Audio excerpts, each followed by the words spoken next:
चारों तरफ न जाने कैसे ढूंढ रहा है, और बालक परीक्षित के नाम से ही प्रसिद्ध हुआ। समय बीता। एक बार विदुर जी आए, रात में धृतराष्ट्र को समझाए कि जिन पांडवों ने तुम्हारे 100 बच्चे मार दिए, आज उन्हीं के घर में तुम उनके टुकड़ों पर कुत्ते की तरह पड़े हुए हो। धिक्कार है तुम्हारी जिंदगी को। जीवन सही ढंग से जीना चाहते हो स्वाभिमान के साथ, तो चलो मेरे साथ। और रात के 12 बजे ही धृतराष्ट्र गांधारी दोनों को निकाल के विदुर जी ले गए।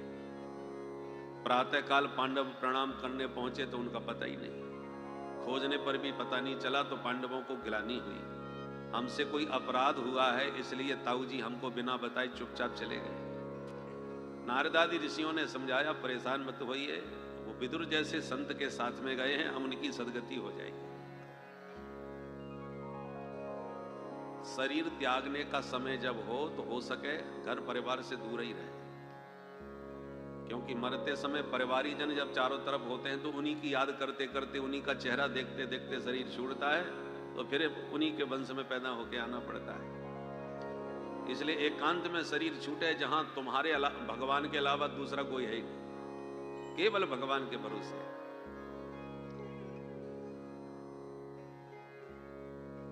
एक बार भगवान आए पांडवों से मिलने, और अर्जुन से बोले, हम तुमसे हर बहाने लेकर के मिलने आते रहते, मित्र तुम भी कभी आया करो हमारे घर।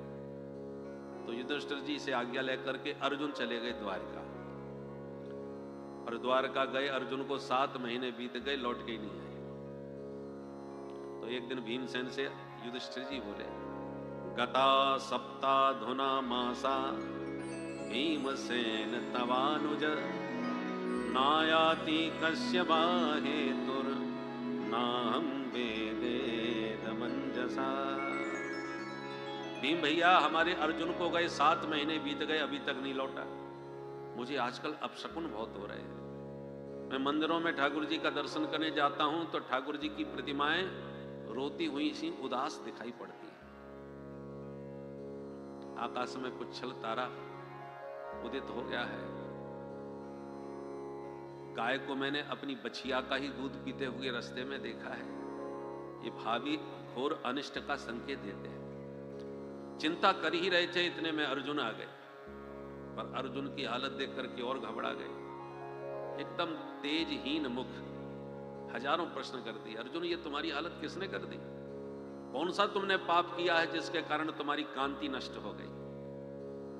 अर्जुन ने कहा, ऐसा कुछ नहीं हुआ। तो फिर क्या बात है? द्वारका से 7 महीने बाद लौटे हो, वहां सब राजी खुशी तो है। सुनते ही अर्जुन चरणों में गिर पड़े और बोले, भैया वंचितो हम महाराज हरिणा बंधुरूपिणा येन मे पहृतं तेजो देव विस्मापनम महत। भैया हम सब अनाथ हो गए, क्योंकि हमारे द्वारकानाथ अपनी लीला स्मरण करके अपने धाम को चले गए। 56 करोड़ यादवों में गृह युद्ध हो गया, जिसमें केवल 4-5 बचे हैं, सब आपस में लड़ मर के समाप्त हो गए। जहां कुंती बुआ ने यह बात सुनी तो तुरंत गोविंद के चरणों का ध्यान करके बैठ गई, और गोविंद के चरणों का ध्यान करते अपना शरीर त्याग दिया। पांडवों ने कहा, प्रभु के बिना इस धरती पर हम भी नहीं रह सकते। अपने पौत्र परीक्षित को सत्ता सौंप करके 5 भाई द्रौपदी को साथ में लेके हिमालय की यात्रा करते करते परम गति को प्राप्त हो गए, स्वर्गारोहण को प्राप्त हो गए। छोटी सी उम्र में परीक्षित ने सत्ता को संभाला। एक दिन मन में आया, चल के देखा जाए प्रजा में कैसा क्या वातावरण है। तो भेष बदल के जब गए तो कहीं उनके पिता अभिमन्यु की गाथा गाई जा रही है, कहीं उनके पितामह अर्जुन के पराक्रम की चर्चा हो रही है। तो परीक्षित बड़े खुश हो गए कि मेरे पितामह बड़े प्रतापी थे भाई। पर एक स्थान पर क्या देखा कि एक गाय और बछड़े को एक दुष्ट मारता हुआ ले जा रहा है। मार मार के बछड़े के 3 पैर ही तोड़ डाले। जब यह दृश्य देखा तो परीक्षित आग बबूले हो गए। तुरंत तलवार लेकर के ललकारते हुए बोले, अरे दुष्ट खड़ा रहे। जिन गायों की रक्षा के लिए हमारे प्रभु गोलोक धाम से गोपाल बन करके आते हैं, उन्हीं के जाते ही, अंतर्धान होते ही उनकी प्यारी गायों पर अत्याचार करने वाला पापात्मा तू कौन है? गाय से बोले, मारोती रंभ भद्रम ते खलानाम मई शास्त्री। गौ माता आप बिल्कुल मत रोइए, इन दुष्ट दुरात्माओं को दंड देने के लिए परीक्षित अभी जिंदा है। पर मारने को जब तलवार निकाली तो वह दीनवत शरणंगतः, दीनहीन होके मुकुट उतार के चरणों में गिर के बोला त्राहि माम त्राहि माम। शरण में आए हुए को धर्मात्मा राजा मारते नहीं है, इसलिए परीक्षित ने छोड़ दिया। गौ माता से कहा मां आपको क्या कष्ट है मुझे बताओ, पर गाय कुछ बोली नहीं। बछड़े से कहा भगवान आपके 3 पैर किसने तोड़ दिए मुझे समझाओ, निर्भीक होकर बताओ। तो बछड़ा बोल पड़ा महाराज हम अपनी दुर्दशा का दोष किसे दें, धर्मशास्त्र तो कहते हैं कोई किसी को सुख दुख नहीं देता, हर प्राणी अपने कर्मों का ही फल भोगता है। और वही शास्त्र ये भी कहते हैं कि उस ईश्वर की इच्छा के बिना पत्ता भी नहीं हिलता। अब आप बताइए हम किसको दोष दें। परीक्षित बोले आपकी भाषा से पता चल गया कि आप कोई साधारण बछड़े नहीं, आप साक्षात धर्म है। धर्म के 4 पैर होते हैं, सत्य तप दया और शौच। आज सत्य के सहारे धर्म टिका है, एक पैर पर। और ये गौ माता को भी मैंने पहचान लिया, ये धरती माता है जो भगवान के परम धाम जाने से उनके वियोग में दुखी है। पर धर्म और धरती के पीछे धूर्त कौन पड़ा है, क्यों रे तू कौन है? तो हाथ जोड़ के बोला महाराज मैं कलयुग हूं। महाराज परीक्षित बोले दुष्ट तो हमारे राज्य में घुस कैसे आया, बिना वीजा बिना पासपोर्ट के मेरे देश में कैसे आ गया, निकल अभी देश के बाहर। कलयुग बोला देश के बाहर जाऊं कहां महाराज, इस समय संपूर्ण भूमंडल पर आपका ही आधिपत्य है, आप ही सारी धरती के राजा, मैं कहां जाऊंगा। देखिए महाराज मैं मानता हूं मुझे में बुराइयां बहुत हैं, पर एक विशेषता ऐसी है जो किसी में नहीं मिलेगी। क्या विशेषता है तुम?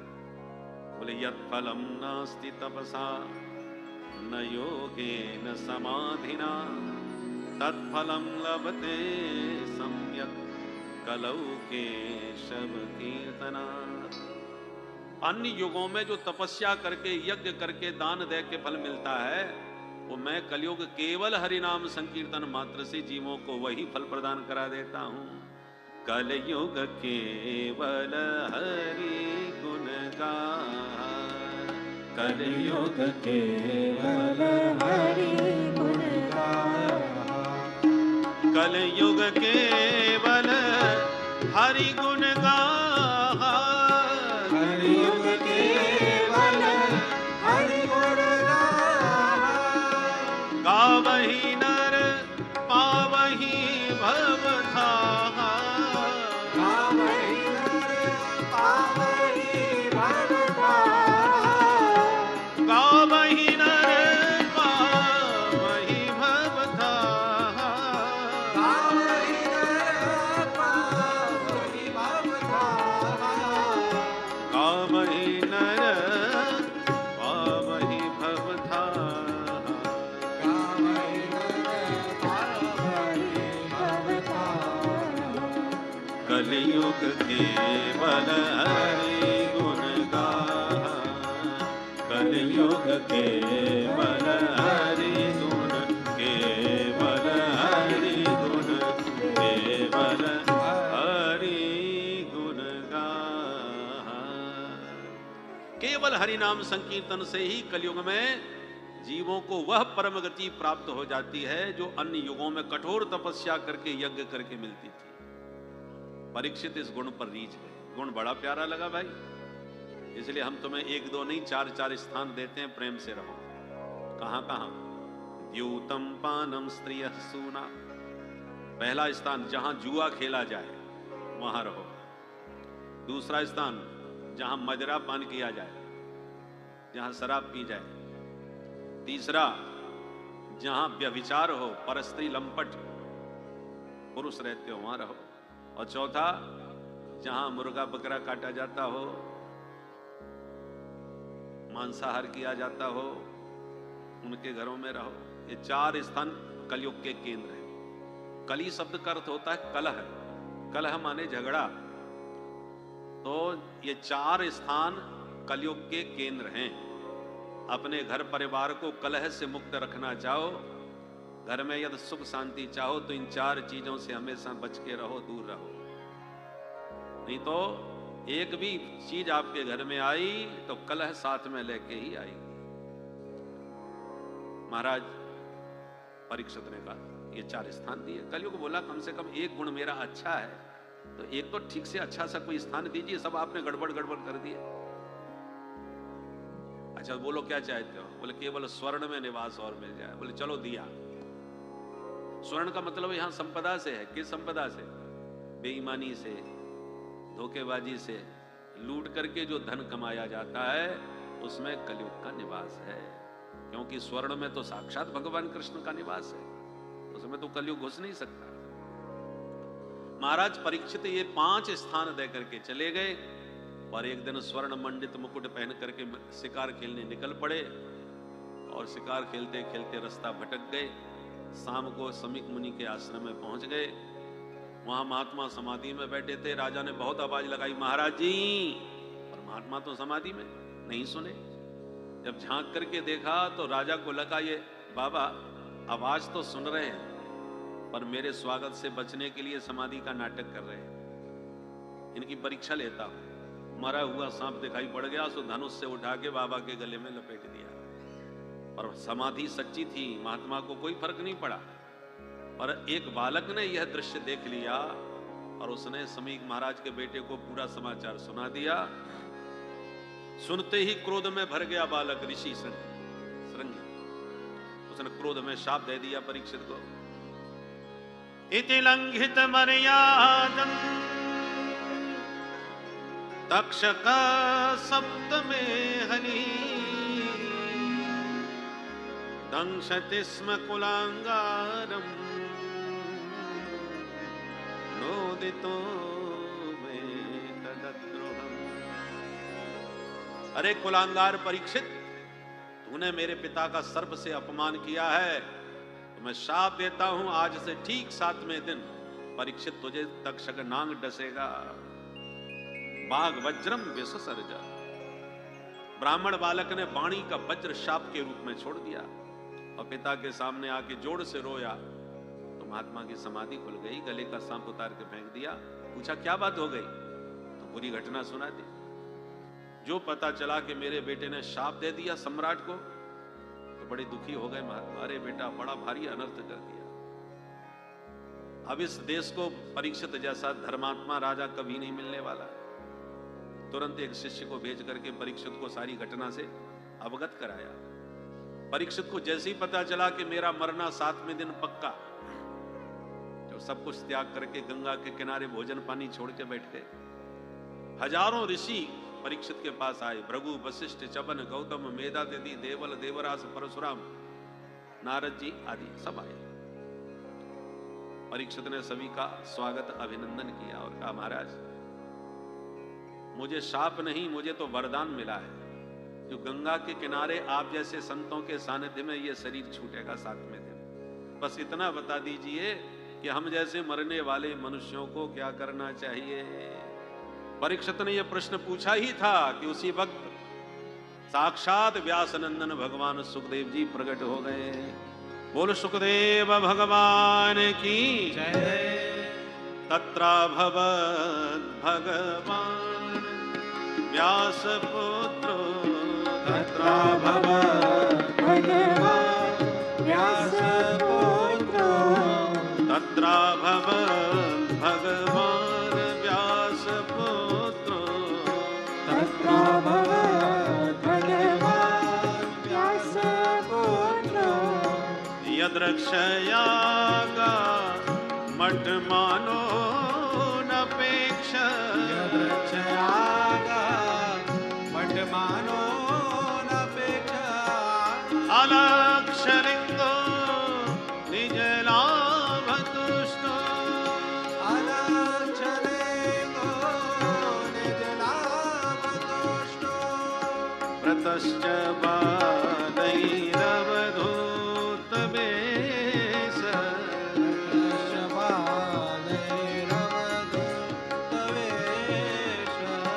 तत्राभवत् भगवान व्यास पुत्र, तत्राभवत् भगवान व्यास पुत्र, तत्राभवत् भव भगवान, प्रभा भव भगवान। तत्र भगवान व्यासपुत्र अभवत्। आज मानो भगवान ही अपने भक्त पर कृपा करने के लिए महामुनि सुखदेव के रूप में प्रकट होकर पधारे हैं। न जाने कि वेश में नारायण मिल जाए। भगवान कोई भी वेश बना के आ सकते हैं।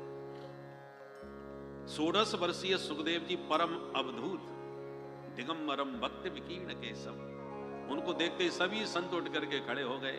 परीक्षित समझ गए ये सामान्य महात्मा नहीं हो सकते। उम्र भले ही 16 साल की है और इतने बुढ़े महात्मा इनके स्वागत में खड़े हो गए, इसके मतलब बाबा में दम है। तो परीक्षित ने भी खड़े होकर अभिनंदन किया, आसन दिया, पूजन किया, प्रणाम किया और कहा महाराज आप जैसे सिद्ध संतों का स्मरण करने से ही पाप धुल जाते हैं और दर्शन मिल जाए फिर तो कहना ही क्या है।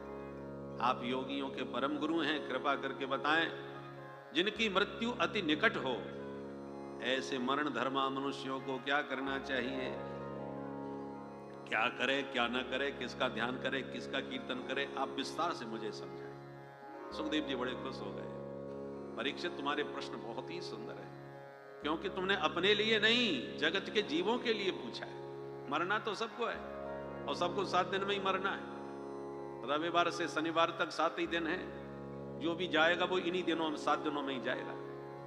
अब दिन कौन सा है वो भगवान जाने, पर होगा इन 7 दिनों में ही। तो 7 दिन के भीतर ही काल रूपी तक्षक एक ना एक दिन सबको डसने आएगा। इसलिए परीक्षित ये प्रश्न तुमने सबके लिए पूछा है। याद रखो मृत्युलोक में अमर कोई नहीं है, जाना तो सबको पड़ेगा है? चाहे रो के जाओ चाहे हंस के जाओ, पर जाना एक दिन सबका पक्का है। पुराने जमाने में बहुत छोटी उम्र में विवाह हो जाते थे। विवाह तो जल्दी हो जाते थे पर गौना बहुत दिनों बाद होता था। गौना समझते हैं? द्विरागमन। पहले तो शादी हो गई और कुछ साल के बाद फिर विदाई होती थी बेटी की, उसको गौना कहते थे। और असली विदाई बेटी की गौने में ही होती थी, तो परिवार रो रो के विदा करता था। जब ससुराल से लेने वाले आ जाते थे बेटी को, बहू को, तो रो रो करके, अब परिवार के लोग रो रहे हैं, वो बेचारी सज धज करके ससुराल जाने की तैयारी कर रहे हैं। अब सजने में माताओं को देर लगती है, तो जो लेने वाले हैं वो कहते हैं भाई जल्दी करो गाड़ी छूट जाएगी। पहले ये कार ज्यादा तो थी नहीं, गिनी चुनी बसें जाती थी तो लोग जल्दी जल्दी करते थे, ले बउआ भाई जल्दी करो गाड़ी छूट जाएगी, ट्रेन छूट जाएगी। तो जो बेटी के विवाह की गति होती है वही स्थिति हम सबके जीवन की है। ये संसार क्या है? हमारा मायका है। यहां हम पैदा हो गए हैं, खेले हैं इस आंगन में, परंतु चाहे रो के जाओ चाहे हंस के जाओ, एक ना एक दिन यहां से विदाई होनी है। किसके यहां? भगवान है जगतपति, तो पति के घर में ही तो विदाई होती है। तो हम सभी जीव उस कन्या के समान हैं जो जगत में जन्म लिए हैं, पर एक दिन उस जगतपति के घर हम सबको जाना पड़ेगा। और जिस दिन जाएंगे उस दिन हमारा परिवार रो रो के हमको विदा करेगा।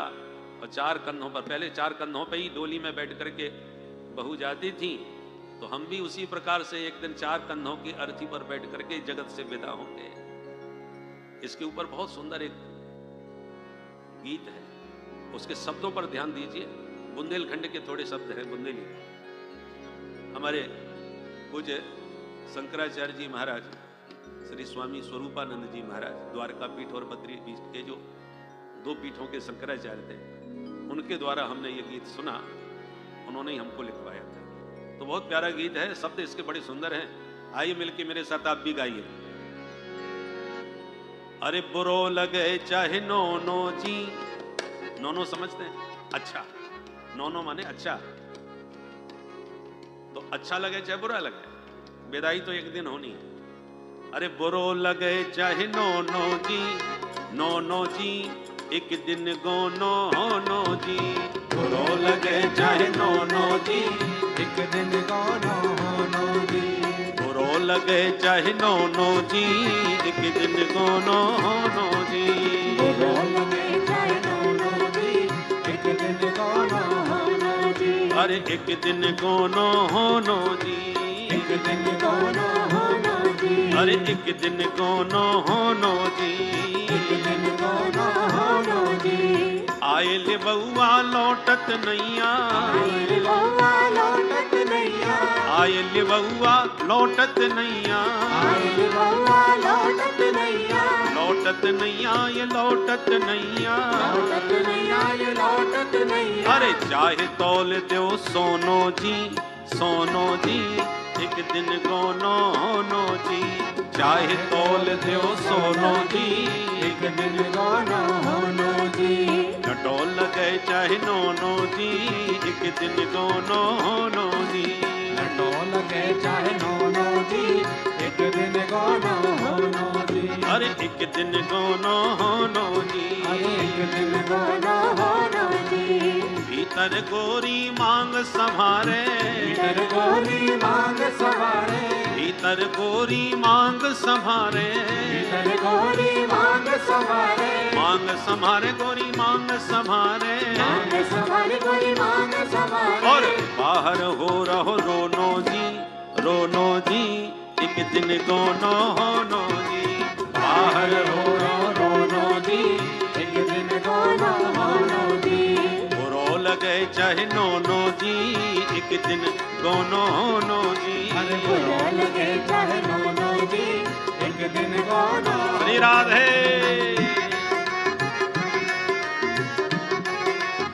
जय हो।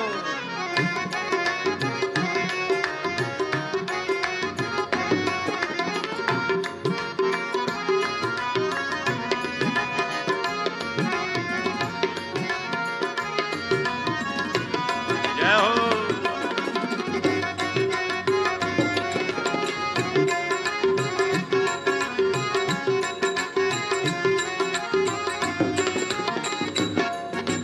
चार जने मिल खाट उठावे, चार जने मिल खाट उठावे, चार जने मिल खाट उठावे, चार जने मिल खाट उठावे। फिर ले चल होनो जी, होनो जी, एक दिन कोनो होनो जी, ले चल होनो जी, एक दिन कोनो होनो जी।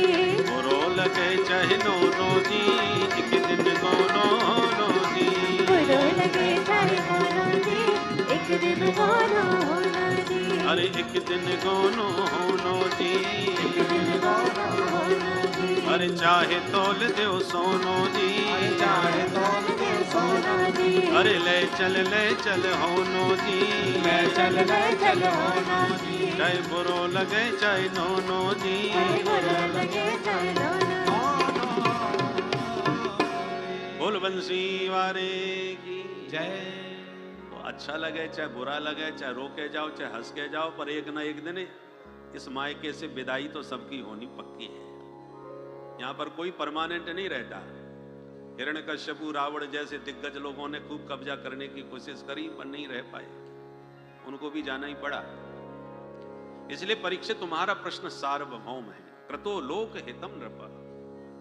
देखो परीक्षित, मौत से सभी को डर लगता है, बचने का एक ही उपाय है, माने मरना तो पड़ेगा पर मौत का डर खत्म हो जाए उसका एक उपाय है। क्या उपाय है?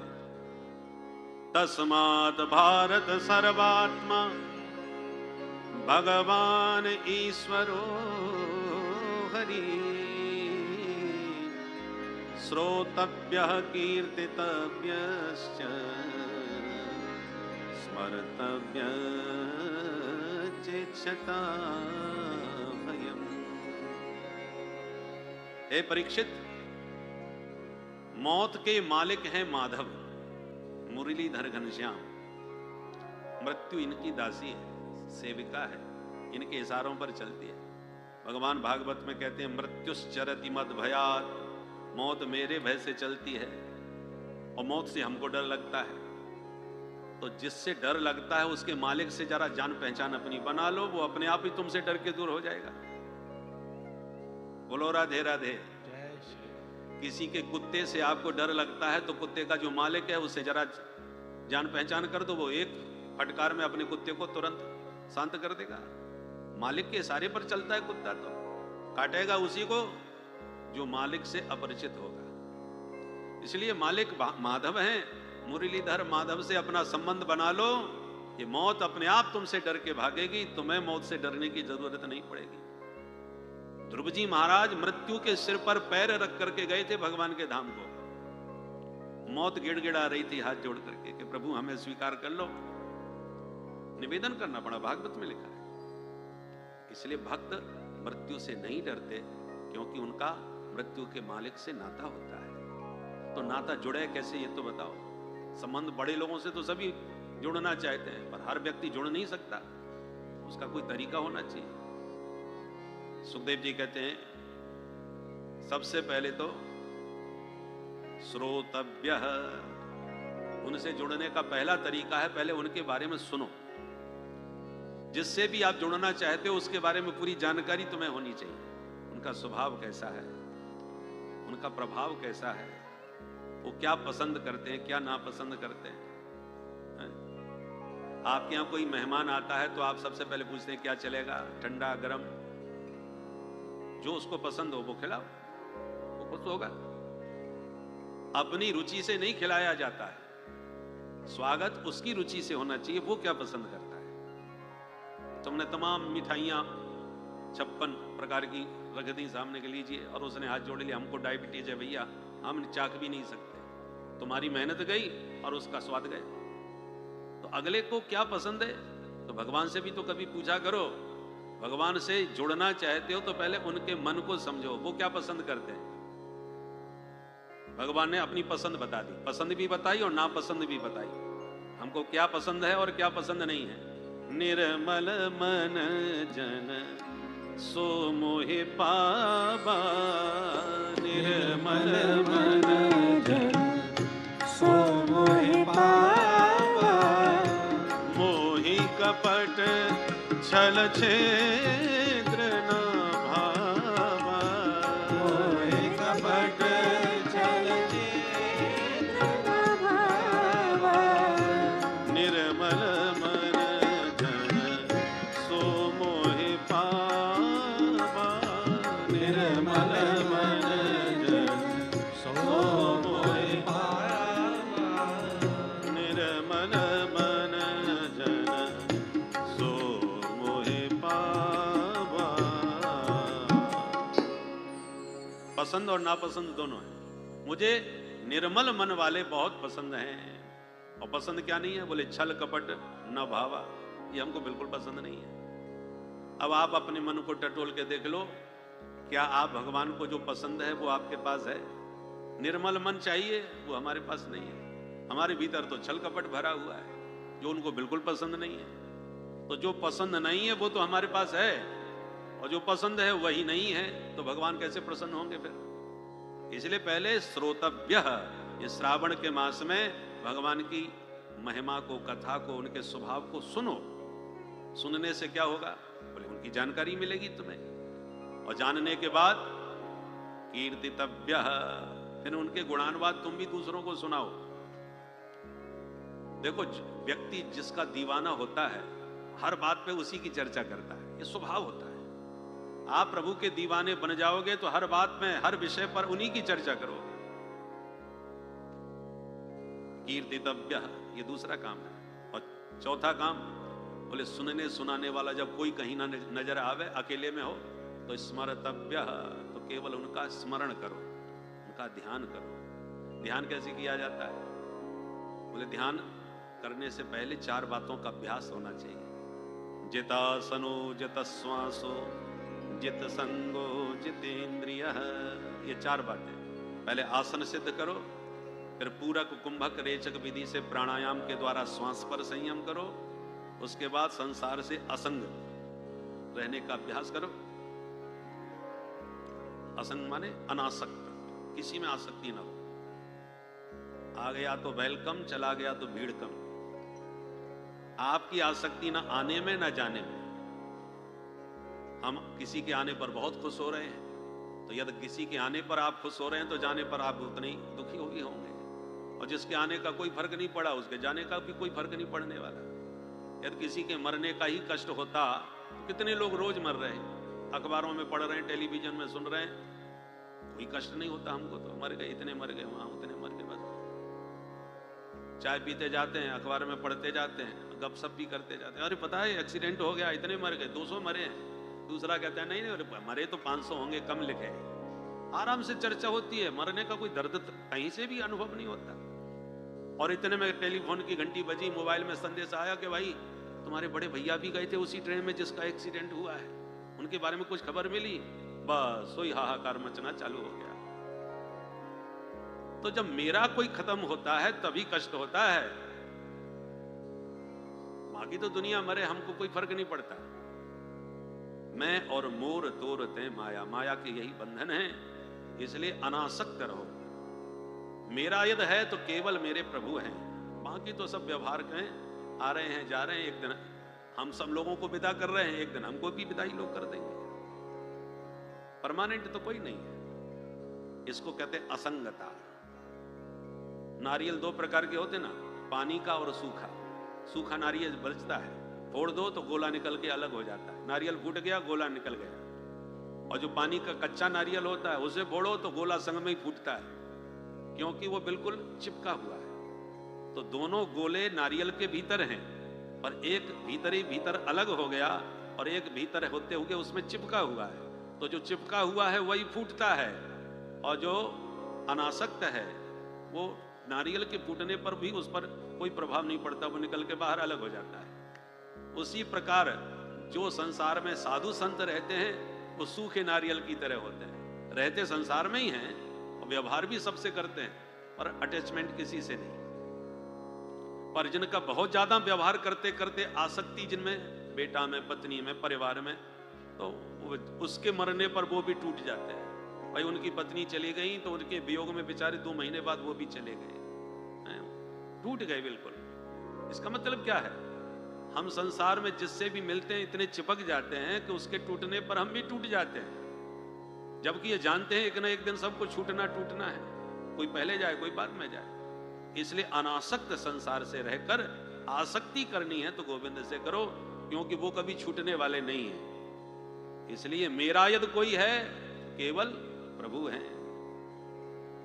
ठाकुर हमरे अवध बिहारी, हम हैं अवध बिहारी के।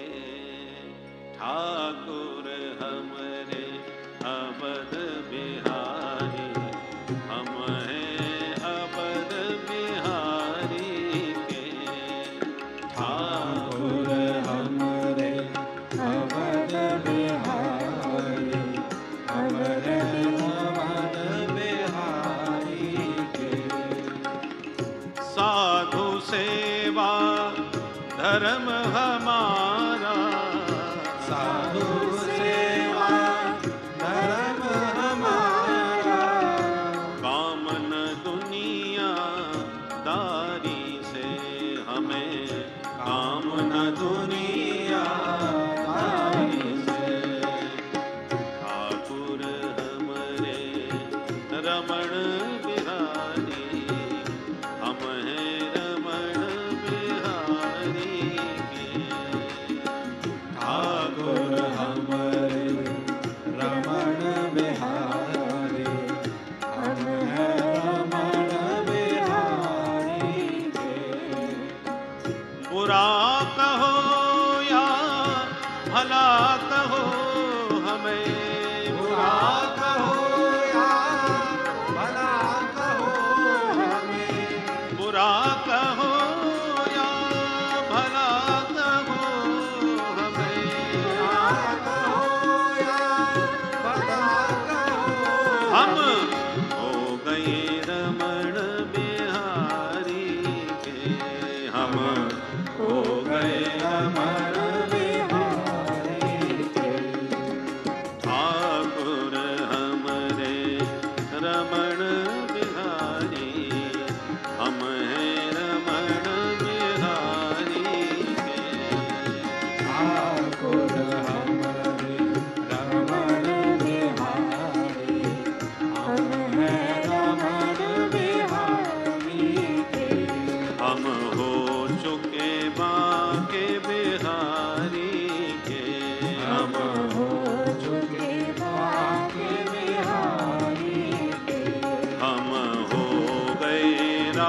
रास बिहारी के हम हो गए रास बिहारी के। तो हम किसके हैं? हम संसार में आए हैं और वास्तव में हम हैं परमात्मा के, और प्रभु ही हमारे हैं। गोविंद मेरो है, गोपाल मेरो है। बाकी तो सब मिलने बिछुड़ने वाले राहगीर हैं। रास्ते में कई यात्री सह यात्री मिल जाते हैं और गपशप करते यात्रा करते हैं। वो अपने घर गए, हम अपने घर गए, मिलते हैं बिछुड़ जाते हैं। बाकी परमानेंट घर अपना अलग होता है। उसी प्रकार हम परमात्मा के ही हैं और उन्हीं के ही हमेशा रहेंगे। बाकी तो सब छूटने वाले हैं। तो जो छूटने वाले हैं उनमें आसक्ति ज्यादा नहीं होनी चाहिए। यात्री कितना भी बढ़िया हो, पर प्रेम पूर्वक उससे व्यवहार करो, आसक्ति मत करो, क्योंकि बात पक्की है, वो तुम्हें छोड़ के जाएगा। राहगीर है, मिलते बिछुड़ते रहते हैं। बरसात ऋतु है, पानी बरस रहा है, बाढ़ आ जाती है, तट के तमाम वृक्ष उखड़ करके पानी में बह जाते हैं और वो वृक्षों की लकड़ियां सब बहुत जगह कभी कभी धारा में इकट्ठी हो जाती हैं और धारा में एक साथ बहती चली जाती हैं इकट्ठी होकर के। पता चला धारा में कहीं ऐसा प्रपात आया, उसमें वो लकड़ी उधर बह गई, वो उधर बह गई, कोई किनारे लग गई, कोई बहती आगे तक चली गई। हमेशा थोड़ी मिली रहेंगी वो लकड़ियां, धारा में बह करके बिछुड़ जाती हैं। ऐसी ये संसार है, संसरती थी संसार। ये धारा सरकती जा रही है, इसमें लोग मिल रहे हैं, बिछुड़ रहे हैं, पर परमानेंट हमारे यदि कोई साथी हैं तो वो परमात्मा है। इसलिए असंग रहो और इंद्रियों पर अपना अनुशासन रखो। ये चार बातों का जब अभ्यास होगा, जितासनो माने आसन की सिद्धि, जितश्वासो माने प्राणायाम की सिद्धि, जितसंगो माने अनासक्ति, और जितेंद्रिय माने इंद्रियों पर अनुशासन। इन चार बातों का अभ्यास करके फिर ध्यान लगाना चाहिए। ध्यान दो प्रकार का होता है, स्थूल और सूक्ष्म। जगत में जो भी तुम्हें दिखाई पड़ रहा है सब परमात्मा का ही स्वरूप है, भगवान से भिन्न कुछ नहीं। चाहे सोने की नथ का हो, चाहे कंगन का हो, चाहे अंगूठी का हो, चाहे हार का हो, पर सोने के अलावा और कुछ भी नहीं है। केवल आभूषणों के नाम अलग अलग हैं और सोना तो सब में एक ही है। ऐसे स्त्री कहो, पुरुष कहो, कुत्ता बिल्ली बंदर चूहा कुछ भी कहो, परंतु परमात्मा ही उन अनंत रूपों में व्यक्त हैं। भगवान के अतिरिक्त तो कुछ भी नहीं। ऐसा ध्यान करना ही विराट ध्यान कहलाता है। सिय राम मैं सब जग जानी, सिय राम मैं सब जग जानी, सिय राम मैं सब जग जानी, सिय राम मैं सब जग जानी, करहु प्रणाम जोर जुग पारे, करहु प्रणाम जोरे जुग पारे, करहु प्रणाम जोर जुग पारे। करहु प्रणाम जोरे जुग पारे। सारे जगत में जगन्नाथ का भाव रख करके सबको प्रणाम मन ही मन करो। यह है विराट ध्यान। और फिर जब चारों तरफ उससे उस प्रभु का दर्शन होने लगेगा तो आंख बंद करने पर आपको भीतर भी उसी का दर्शन हमेशा होगा। उसको कहते हैं सूक्ष्म ध्यान। अपने हृदय में जब हरि का दर्शन होने लगे, ये सूक्ष्म ध्यान है। और बाहर सब में भगवान दिखे, ये विराट ध्यान है। किस कामना से किस देवता की पूजा करनी चाहिए वो सुखदेव जी ने बताया। अन्न का भंडार भरपूर हो तो अदिति मां की उपासना करो। हमें बड़ा सुंदर रूप प्राप्त हो जाए तो गंधर्वों की उपासना करो। सुंदर पत्नी मिल जाए तो उर्वशी की उपासना करो। पति पत्नी में सदा स्नेह बना रहे, प्रेम बना रहे तो माता पार्वती जी की उपासना करो। और परम विद्वान बनना चाहे तो महादेव शंकर की उपासना करो। और कुछ नहीं चाहते तो बंसी वाले की उपासना करो। तो क्या इनके उपासना से कुछ मिलता नहीं है? बोले नहीं, ऐसी बात नहीं। तो ऐसा क्यों कहा कि कुछ नहीं चाहते तो भगवान नारायण की उपासना करो? बोले नहीं नहीं, अकामः सर्व कामो वा मोक्ष काम उदारधि तीव्रेण भक्ति योगेन यजेत पुरुषं परम। भगवान श्री हरि जो नारायण, विष्णु का अर्थ क्या होता है? विष्णु माने व्यापक, जो सब में हो वो व्यापक विष्णु कहलाते हैं। तो भगवान नारायण की विष्णु कहो, कन्हैया कहो, राम जी कहो, नारायण कहो, ये सब एक ही स्वरूप है, ये सबके मूल है। जैसे वृक्ष की डाली को पानी देना या उसके पत्तों को सींचना, फूल को सींचना, फल को सींचना, सबको छोड़ो, केवल जड़ में पानी डाल दो, पूरे वृक्ष को पानी मिल गया। यथा तरोर मूल निसेचनेन तृप्यन्ति तत् स्कंद भुजोपशाखा। आपने फल, पत्ते, डाली, शाखा सब सींच दी केवल जड़ में पानी देने से। ऐसे मूलम ही विष्णुर्देवानाम, सभी देवताओं के मूल भगवान विष्णु हैं। उनकी आराधना हो गई तो सारे देवता प्रसन्न हो गए, और सब प्रसन्न हो गए तो सारे मनोरथ सिद्ध हो गए। एक एक कामना के लिए एक एक देवता को पूजने की जरूरत नहीं। पुलिस का काम पड़ गया तो दरोगा जी के पास गए, ये काम करवा दो। लड़ाई झगड़ा हुआ तो वकील के पास गए, ऐसे अलग अलग है। और जो प्रधानमंत्री राष्ट्रपति से डायरेक्ट पहुंच गया, मिल गया, उसे फिर अलग अलग विभाग में जाने की कोई जरूरत नहीं, सारे काम वहीं बैठे बैठे हो जाएंगे एक ही जगह से। एक ही साधे सब सधे, अब आपको अलग अलग जाने की जरूरत ही नहीं। इसलिए भगवान हरि की उपासना करने से सकल मनोरथों की सिद्धि हो जाती है, क्योंकि सबके मूल है। अच्छा महाराज, तो ये बताओ भगवान ने ये संसार बनाया कैसे? तब सुखदेव जी को याद आई, कथा तो प्रारंभ कर दी हमने कहना, पर मंगलाचरण नहीं किया अभी। तो सुखदेव जी अब मंगलाचरण कर रहे हैं। तपस्विनो दान पराय सस्विनो मनस्विनो मंत्रविद सुमंगला क्षेमं न विन्दन्ति विनाय दर्पणम् तस्मै सुभद्र स्रवसे नमो नमः।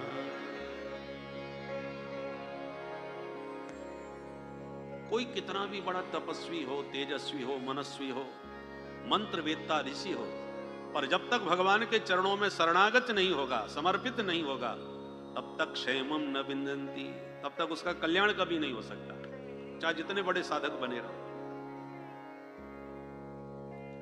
जैसे शून्य में, जीरो में बड़ी शक्ति होती है, परंतु कब? जब किसी अंक के साथ जुड़ जाती है तब। 1 से 9 तक अंक हैं, कोई भी एक अंक, एक संख्या एक ही है, और शून्य लगा दो तो 10 हो गई, दूसरा शून्य लगाया 100 हो गई। प्रत्येक शून्य के साथ वो संख्या डायरेक्ट 10 गुना आगे बढ़ जाती है। अब शून्य को अपने पावर का ज्ञान हुआ कि बारे आज हमने अरबों खरबों में संख्या को पहुंचा दिया, हमारी दम देखो। तो लड़ाई हो गई, मैं बड़ा, झगड़ा ज्यादा बढ़ा, तो आदि में खड़ा एक अंक बोल पड़ा, भैया आप ही बने रहो, हम तो ये चले, हमें झगड़ा पसंद नहीं। और आदि में खड़ा हुआ अंक खिसक गया। अब बोलो कितना बचा? शून्य बटा सन्नाटा, कुछ नहीं। शून्य में शक्ति है, किंतु कब? जब अंक के साथ जुड़ जाए तब। अंक के बिना सब बेकार। राम नाम को अंक है, भगवान की कृपा जो है यही अंक है। राम नाम को अंक है, सब साधन है शून्य, अंक गए कछु हाथ ना, अंक रहे 10 गुण। अंक गए कछु हाथ ना, कुछ हाथ नहीं लगेगा। और जब अंक के साथ जुड़ जाएंगे तो वही संख्या 10 गुना आगे बढ़ जाएगी। इसलिए साधन सब करो, पर भगवान की कृपा के अंक के साथ जुड़ करके करो। हर साधन जो करोगे वो 10 गुना आगे बढ़ता जाएगा। केवल एक मन में धारणा बना के रखो, मेरा आपकी कृपा से सब काम हो रहा है, मेरा आपकी कृपा से सब काम हो रहा है। करते हो तुम कन्हैया, करते हो तुम कन्हैया, मेरा नाम हो रहा है, मेरा आपकी कृपा से सब काम हो रहा है। बस यही धारणा सुदृढ़ बनी रहे हृदय में कि मैं कुछ नहीं कर रहा प्रभु, सब आप ही मेरे से करवा रहे हो, तो आपके भीतर कभी अभिमान पैदा हो ही नहीं सकता। तो सुखदेव जी भगवान का स्मरण करते हैं, ध्यान करते हैं, फिर कहते हैं परीक्षित, यही प्रश्न एक बार नारद जी ने अपने पूज्य पिता ब्रह्मा जी से पूछा था। ब्रह्मा जी ध्यान में बैठे थे तो नारद जी ने प्रणाम करके ध्यान भंग होने के बाद पिताजी से पूछा, पिताजी ये सारा संसार तो आप ही बनाते हो? बोले हाँ। तो फिर ध्यान किसका लगाते हो? आपके ऊपर कौन है? तब ब्रह्मा जी ने मुस्कुरा के कहा, बेटा देखो, माया से मोहित जो मनुष्य हैं वही मेरे को जगत गुरु समझते हैं। जगत गुरु तो मेरे प्रभु हैं। भगवान ने ये जगत कैसे बनाया सुनो। श्रीमन नारायण के नाभि से एक कमल पैदा हुआ, कमल से मुझ ब्रह्मा का जन्म हुआ। मैंने चारों दिशाओं में देखने की इच्छा प्रकट करी तो मेरे 4 मुख प्रकट हो गए। मैं चतुरानन हो गया, 4 मुख वाला। और चारों ओर मुझे केवल हवा और पानी, इसके अलावा कुछ नजर ही ना आया। तो मेरे भीतर जिज्ञासा जगी, ओ हम, मैं कौन हूं? तो मेरे कान में 2 अक्षर टकराए, तप, तपस्या करो। मैंने कठोर तपस्या करी, बस तपस्या से प्रभु प्रसन्न हो गए और प्रसन्न होकर के प्रकट होकर प्रभु ने मुझे दर्शन दिए। और दर्शन के साथ साथ प्रभु ने 4 श्लोकों में मुझे दिव्य ज्ञान दिया। इसी को कहते हैं चतुश्लोकी भागवत। ये भागवत के 4 श्लोक बड़े ही महत्वपूर्ण हैं, ध्यान से सुनिए। ये बीज हैं भागवत के 4 श्लोक। इन्हीं 4 श्लोकों से 18,000 श्लोकों का विस्तार वेद व्यासी ने किया है। इसको चतुश्लोकी भागवत कहते हैं। इसका नित्य पाठ करना चाहिए तो पूरी भागवत का फल मिलेगा। अहमेवा समेवाग्रे नान्यद् यत् सत् सत्परं पश्चादहं यदेतच्च योऽवशिष्येत सोऽस्म्यहम् तीर्थं यत् प्रतीयेत न प्रतीयेत चात्मनि तद्वेद्यादात्मनो मायां यथा भासो यथा तमः यथा महान्ति भूतानि भूतेषु चावचेष्वनु प्रविष्टान्य प्रविशानि तथा तेषु न तेष्वम् एतावदैव जिज्ञास्यं तत्त्वजिज्ञासुनात्मना अन्वयव्यतिरेकाभ्यां यत् स्यात् सर्वत्र सर्वदा अहमेवासमेवाग्रे नान्यद् यद् सत् सत्परं पश्चादहं यदेतच्च योऽवशिष्येत सोऽस्म्यहम् योऽवशिष्येत सोऽस्म्यहम् योऽवशिष्येत सोऽस्म्यहम्। इन 4 श्लोकों के द्वारा भगवान ने ब्रह्मा जी को उपदेश दिया है। पहले श्लोक में तत्व का रहस्य समझाया, दूसरे श्लोक में माया का स्वरूप समझाया, तीसरे श्लोक में संसार का, जगत का स्वरूप समझाया, और चौथे श्लोक में बताया कि हरिदेव जगत जगदेव हरि। जगत और हरि अलग अलग नहीं, हम दोनों एक ही रूप हैं। इसको तत्वतः समझ लो। जिज्ञासु को यही जानने की आवश्यकता है। इस चतुश्लोकी का ज्ञान प्राप्त करने के बाद ब्रह्मा जी ने फिर सृष्टि का विस्तार किया। अब भागवत के 10 लक्षण बतलाए जो तृतीय स्कंद से 12 स्कंद पर्यंत क्रमशः वर्णन किए गए हैं। सबसे पहले तृतीय स्कंद में सर्ग का वर्णन है। सर्ग माने सृष्टि। पहले विदुर जी का चरित्र सुनाया कि विदुर जी ने धृतराष्ट्र को समझाने की कोशिश करी और स्पष्ट कह दिया कि दुर्योधन जो आपका बेटा है उसके प्रति मोह आपका इतना बढ़ चुका है कि पुत्र के मोह में आप राष्ट्र को भयंकर संकट में डाल रहे हो महाराज। मेरी प्रार्थना है राष्ट्र हित के लिए पुत्र का परित्याग करना पड़े तो त्याग दीजिए, पर एक बेटे के चक्कर में राष्ट्र को संकट पर मत डालिए। और इसका नाम ही है धृतराष्ट्र। राष्ट्र को पकड़े बैठा है, जकड़े बैठा है, मुझे मिले या मेरे बेटे को मिला, मैं और किसी को ये राष्ट्र नहीं देने वाला। मेरा बेटा भले ही पप्पू हो पर पीएम तो वही बनेगा, दूसरे को बनने नहीं दूंगा। बोलो राधे राधे। और किसी को दे नहीं सकता। इसका नाम है धृतराष्ट्र। विदुर जी ने बहुत खुल के कहा, फिर भी समझ में बात नहीं आई, बल्कि दुर्योधन ने वहीं आकर के विदुर जी को डांट दिया। कये न मत्रो पजुभाव जिम्मम दास्यासुतम यद फल नहीं वह पुष्टा। हमारे टुकड़ों पर पलने वाले दासी पुत्र मुझे तू घर से निकलवाना चाहता है। और धृतराष्ट्र फिर भी कुछ नहीं बोले, तो विदुर जी समझ गए अब हमारी यहां इज्जत नहीं है, तो अब रहना भी नहीं। दुर्योधन तू हमको क्या निकालेगा, हम ही तुझे त्याग करके जा रहे हैं। विदुर जी चले गए। तीर्थ यात्रा करते करते बहुत दिनों बाद जमुना के तट पर अचानक उद्धव जी से भेंट हुई, तो पता चला कि महाभारत संपन्न हो गया, सारे कौरव मारे गए और द्वारकाधीश भी लीला संवरण करके अपने धाम को चले गए। विदुर जी सुन के हैरान रह गए। उद्धव तुम कहां जा रहे हो? उद्धव जी बोले हम तो बद्रीनाथ जा रहे हैं। भगवान ने जाते जाते मुझे बहुत दिव्य उपदेश दे करके आदेश यही दिया था। विदुर जी बोले कौन सा उपदेश दिया, हमको भी सुनाओ भाई। उद्धव जी बोले तुम सुनना चाहते हो तो मैत्री मुनि के पास जाओ, हरिद्वार में मिल जाएंगे। बस विदुर जी सीधे हरिद्वार में मैत्री मुनि के पास पहुंचे और यहीं से विदुर मैत्री संवाद प्रारंभ हुआ। विदुर जी ने सृष्टि के बारे में मैत्री जी से पूछा, तब यही सृष्टि रहस्य जो अभी आपने सुना मैत्री जी ने विदुर जी को समझाया और कहा कि भगवान नारायण के नाभि से कमल से ब्रह्मा जी का जब जन्म हुआ तो ब्रह्मा जी ने तपस्या करके चतुश्लोकी का उपदेश सुनने के बाद सबसे पहले संकल्प पूर्वक 4 ऋषियों को प्रकट किया, सनक, सनंदन, सनातन, सनत कुमार। चारों से कहा तुम भी सृष्टि करो, तो चारों ने मना कर दिया। ब्रह्मा जी को क्रोध आ गया, तो ब्रह्मा जी का कोप ही उनकी भ्रकुटी से एक बालक बन के प्रकट हो गया और बड़ी जोर से बालक रोता हुआ बोला मुझे नाम दो और काम दो। ब्रह्मा जी बोले तुम रोते बहुत भयंकर हो भाई, इसलिए तुम्हारा नाम है रुद्र। वे रुद्र साक्षात महादेव हैं। बोलो शंकर भगवान की जय। नाम दे दिया, अब काम भी दो।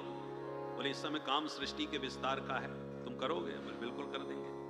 तो बोले बाबा ने भूत प्रेत डांकनी पिशाचिनी तमाम पैदा कर डाली। ब्रह्मा जी बोले बस हो गई सृष्टि, तुम शांति से भजन करो भैया, तुम्हारी बस की बात नहीं। तो अब की बार ब्रह्मा जी ने 10 ऋषियों को प्रकट किया, मरीचि, अत्रि, अंगिरा, पुलस्त, पुलह, क्रतु, भृगु, वशिष्ठ, दक्ष और देवर्षि नारद। और वाणी से भगवती सरस्वती को, छाया से कर्दम ऋषि को जन्म दिया। परंतु अब की बार ब्रह्मा जी ने वाम अंग से एक कन्या और दक्षिण अंग से एक पुरुष को जन्म दिया, उनका नाम हुआ मनु शतरूपा। ब्रह्मा जी बोले अब तुम दोनों मिलकर के मैथुन सृष्टि का विस्तार करो। स्त्री पुरुष के संयोग से जो सृजन हुआ वो मनु शतरूपा से प्रारंभ हुआ, इसलिए हम सब मनु की संतान होने के नाते मनुष्य कहलाते हैं। मनु पुत्र मानव, हम मानव हैं क्योंकि मनु के पुत्र हैं। अब मनु शतरूपा से सबसे पहले 5 संतान हुई, उनमें 3 बेटी और 2 बेटा। बेटा है प्रियव्रत और उत्तानपाद, बेटियां हुई आकुति, देवहूति और प्रसूति। एक दिन ब्रह्मा जी के पास मनु महाराज ने जाके प्रार्थना करी, महाराज ये बहुत बड़ी समस्या है। क्या? एक बड़ा भयानक दैत्य आया जो धरती को ही रसातल में ले गया, हिरण्याक्ष। उससे कैसे, जब तक पृथ्वी का उद्धार नहीं होगा सृष्टि कैसे टिकेगी? तो ब्रह्मा जी ने भगवान का ध्यान किया, ध्यान करती बड़ी जोर की छींक आई और छींकते ही उनकी नासिका रंध्र से भगवान एक वराह रूप धारण करके प्रकट हो गए। बोल वराह भगवान की जय। जल में प्रविष्ट होकर के भगवान ने हिरण्याक्ष का वध किया और पृथ्वी का, भूमि का उद्धार हुआ। तब सृष्टि का धरती पर विस्तार हुआ। सबसे पहले बेटियों का वंश बतलाए। मनु महाराज की जो 3 बेटियां थी उनमें मझली बेटी थी देवहूति, जिनका विवाह कर्दम मुनि से हुआ। कर्दम जी ने कामक विमान में बैठ करके दिव्य सुख भोगे और समय पाकर के 9 बेटियों को जन्म मिला और 10वीं संतति के रूप में साक्षात भगवान कपिल रूप में प्रकट हो गए। बोल कपिल भगवान की। कपिल भगवान का दर्शन करने ब्रह्मा जी पधारे तो साथ में उनके जो 10 ऋषि पुत्र थे वो भी चले आए। नारद जी बचपन से घुमक्कड़ थे, कहीं घूमने निकल गए थे, बाकी 9 ऋषि आ गए कपिल जी का दर्शन करने। तो कर्दम जी ने ब्रह्मा जी से कहा महाराज मेरे घर में 9 बेटी, आपके साथ में 9 बेटा, बढ़िया जोड़ा बनेगा, ना आपको कहीं बहू ढूंढनी पड़ेगी ना हमको कहीं दामाद। ब्रह्मा जी खुश हो गए, बहुत अच्छा विचार है। तो अपनी 9 बेटियों का विवाह ब्रह्मा जी के नव ऋषियों के साथ यथा योग्य कर दिया। बड़ी बेटी कला देवी का विवाह मरीच मुनि से किया, अरुंधति का विवाह वशिष्ठ जी से किया, अनसुया का विवाह अत्रि मुनि से किया, ख्याति का विवाह भृगु जी से किया, शांति का विवाह अथर्वण जी से किया, क्रिया का विवाह क्रतुरी से, ऐसे करके सब बेटियों का विवाह कर दिया। करदम जी ने कहा देवी अब बेटियां ससुराल गई, बेटा तुम्हें मिल गया, अब हम भी चले भजन करने, और तपस्या करने चले गए। अब घर में मैया बेटा सिर्फ 2 ही रह गए। तो एक दिन माता देवहूति ने अपने पुत्र भगवान कपिल से आके कहा, निर्विन्ना नितराम भूमन असत इंद्रिय कर्षणा येन संभाव्यमानेन प्रपन्नांधं तम प्रभु, प्रपन्नांधं तम प्रभु। हे प्रभु, मैंने अपने जीवन में संसार के सारे सुख भोग लिए, फिर भी मेरा विषयों से वैराग्य क्यों नहीं हो रहा? देखो, व्यक्ति के जीवन में कोई कमी हो, अभाव हो, तब उसे लगता है कि बस ये चीज और मिल जाए तो मैं, मेरे जीवन में बस आनंद ही आनंद है। पर माता देवहूति कह रही है मेरे जीवन में तो कोई कमी नहीं है। बेटा मिला तो कपिल तेरे जैसा, बेटियां मिली तो अनुसुईया जैसी, जिन्होंने ब्रह्मा विष्णु महेश को 3-3 महीने का बच्चा बना दिया था अपने पातिव्रत के प्रभाव से, ऐसी सती अनुसुईया मेरी बेटियां। दामाद मिले तो भृगु वशिष्ठ जैसे, कोई कमी जीवन में नहीं, फिर भी मैं अधूरी क्यों हूं, अपूर्ण क्यों हूं, फिर भी मैं भीतर से खाली खाली क्यों हूं, पूर्णता का मुझे आनंद क्यों नहीं मिल रहा? जो सब प्रकार से संपन्न हैं, जिनके बच्चे भी हैं और सब अच्छे अच्छे पदों पर है, उनसे जरा पूछ के तो देखो कि क्या कमी है तुम्हारे जीवन में? वो मस्ती क्यों नहीं है? जो जंगल में बैठे हुए वृक्ष के नीचे, जिनके खाने का ठिकाना नहीं, पहने के कुछ कपड़े नहीं, सुरक्षा का कोई साधन नहीं, फिर भी जंगल में मस्ती के साथ पड़े हुए हैं और पूरी मस्ती में है, उनके जीवन में कोई कमी नहीं। और हमारे पास सब कुछ है, फिर भी हम परेशान हैं। वो मस्ती में तान दुपट्टा वृक्ष के नीचे सो रहे हैं और हम एयर कंडीशन कमरे में भी नींद की गोली खा के सो पा रहे हैं। ये क्या चक्कर है भाई? कुछ तो कमी हमारे जीवन में है, जिसके कारण हमको पूरी तरह चैन नहीं है। क्या कमी है बेटा बताओ? कपिल भगवान कहते मां ध्यान से सुनो, मैं आज आपको अध्यात्म योग का रहस्य बताता हूं। कपिल भगवान कहते माता जी, ये जितने भी विषय हैं, इंद्रियां अपने विषयों का आहार करती हैं। आंखों को रूप चाहिए देखना, बढ़िया सुंदरता देखते हैं, कानों को मधुर संगीत चाहिए, जिह्वा को स्वादिष्ट व्यंजन चाहिए, त्वचा को कोमल स्पर्श चाहिए, नासिका को बढ़िया खुशबू चाहिए। ये सब इंद्रियों के विषय हैं। आप जीवन भर इन इंद्रियों को परिपूर्ण विषय दीजिए, फिर भी ये कभी तृप्त होने वाली नहीं है। इनकी मांग हमेशा बनी रहती है, ये मिल गया तो ये और मिल जाए। रावण को क्या कमी थी बताओ? सुर नाग मुनि गंधर्व कन्या रूप मुनि मन मोहई, सुंदरकांड में देखिए। रावण की सेवा में देव कन्या, यक्ष कन्या, मनुष्यों की तो छोड़ दीजिए, संसार की जितनी विश्व सुंदरियां होती थी, जिस जाति में, जिस वर्ण में, वो सब रावण हरण करके अपनी सेवा में ले आता था। विश्व की समस्त सुंदरियां रावण की सेवा में हाथ जोड़ के खड़ी रहती थी। साधारण सुंदरी नहीं, रूप मुनि मन मोहई, बड़े बड़े त्यागी वैरागी महात्माओं का मन मोहने वाली सुंदरियां रावण की दासी बनी बैठी थी। क्या फिर भी सुंदरता से उसका मन तृप्त हुआ? नहीं, फिर भी जानकी जी का हरण करने के लिए पहुंच गया। जहां सूपन खान ने जानकी जी की सुंदरता का बखान किया, पागल हो गया और किशोरी जी का हरण करके ले गया। आप इससे समझ जाइए कि कितनी भी परम सुंदरियां आपकी दासी बन के 24 घंटे सेवा में खड़ी हों, फिर भी आप सुंदरता से तृप्त नहीं हो सकते। एक राजा ने जनता के बीच घोषणा करी कि मेरे बकरे का जो पेट भर देगा उसे मुंह मांगी इनाम मिलेगा। तो बकरे का पेट भरने में क्या लगता है? लोग ले गए, हरी घास खिलाए, शाम को लाके दिखाए, महाराज पेट भर दिया, दिन भर चराया है, और जब राजा ने कहा मैं परीक्षा लूंगा, हरी घास भीतर से लाके रखी तो बकरा तो चालू हो गया, उसको भी खाने लगा। बोले अभी तो अतृप्त है, खा रहा है भैया, पेट कहां भरा है? पेट भरा होता तो नहीं खाता। प्रतिदिन व्यक्ति आवे चरावे और परीक्षा के समय फेल हो जावे। एक महात्मा बोले हम चराएंगे, तुम्हारे बकरे का पेट भरेंगे। बोले ले जाओ। तो बाबा जी ले गए और हरी घास में बकरे को रस्सी से बांध के खड़ा कर दिया और 5 हाथ का डंडा हाथ में लिया और बकरे ने जैसी घास में मुंह मारा तो 2 डंडा पीठ पर फटकारा और दिन भर यही सिलसिला चला। सुबह से शाम तक जितनी बार उसने घास में मुंह मारा उतनी बार उसमें डंडा मारा। वो बेचारा इतना डर गया कि अब घास को सूंघना भी छोड़ गया। शाम को लाके राजा से कहा पेट भर दिया। बोले आज तो बेचारी की एक हड्डी दिख रही। बोले आपको इससे क्या लेने देना, परीक्षा लेके देख लो। राजा ने हरी हरी घास लाके उसके सामने रखी। बकरे ने देखा बाबा जी 5 हाथ का डंडा लिए पीछे खड़ा है तो तुरंत मुंह फेर लिया। राजा बार बार मुंह की तरफ घास ले जावे, बकरा बार बार मुंह फेर ले। राजा ने कहा हाँ आज इसका पेट पूरी तरह भर गया, हमारी घास को सूंघ भी नहीं रहा है। उसी प्रकार ये जो मन है ये बकरे से कम नहीं है। आप इसको कितना भी संसार का सर्वोच्च सुख दे दो, इसका मन, ये हमारा मन कभी भरने वाला नहीं। हमेशा ये मिल गया तो ये और मिल जाए, ऐसा और हो जाए, हमेशा खाली रहता है। एक ही उपाय है इसको भरने का, इस मन में अपने मनमोहन को बैठा लो। भगवान ही इसको परिपूर्ण कर सकते हैं, क्योंकि वो ही परिपूर्ण है। पूर्णमदः पूर्णमिदं पूर्णात् पूर्णमुदच्यते पूर्णस्य पूर्णमादाय पूर्णमेवावशिष्यते। परिपूर्ण केवल परमात्मा है, बाकी सब अपूर्ण है, अधूरा है। इसलिए मां अपने मन को मनमोहन के साथ जोड़ो, वे ही इसको पूर्ण करेंगे। बोले बेटा कैसे जोड़ें तुम बताओ।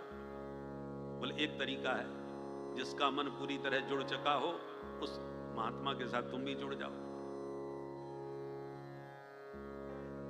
बिजली का तार जो पकड़ लेता है उसमें करंट लग जाता है।